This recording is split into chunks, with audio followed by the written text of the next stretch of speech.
بسم الله الرحمن الرحيم سأل سائل بعذاب واقع للكافرين ليس له دافع من الله ذي المعارج تعرج الملائكة والروح إليه في يوم كان مقداره 50,000 سنة فاصبر صبرا جميلا إنهم يرونه بعيدا ونراه قريبا يوم تكون السماء كالمهل وتكون الجبال كالعهن ولا يسأل حميم حميما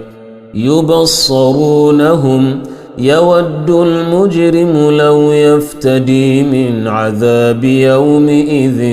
ببنيه وصاحبته وأخيه وفصيلته التي تؤويه ومن في الأرض جميعا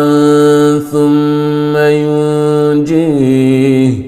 كلا إنها لظى نزاعة للشوى تدعو من أدبر وتولى وجمع فأوعى إن الإنسان خلق هلوعا إذا مسه الشر جزوعا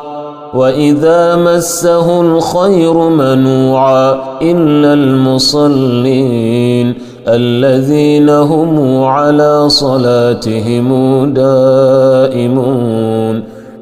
والذين في أموالهم حق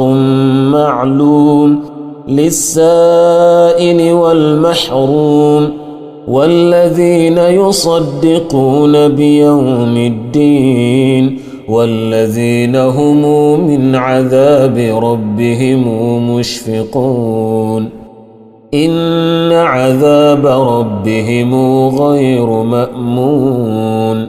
والذين هم لفروجهم حافظون إلا على أزواجهم أو ما ملكت أيمانهم فإنهم غير ملومين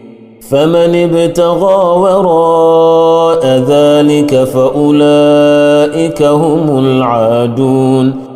والذين هم لأمانتهم وعهدهم راعون والذين هم بشهادتهم قائمون والذين هم على صلاتهم يحافظون أولئك في جنات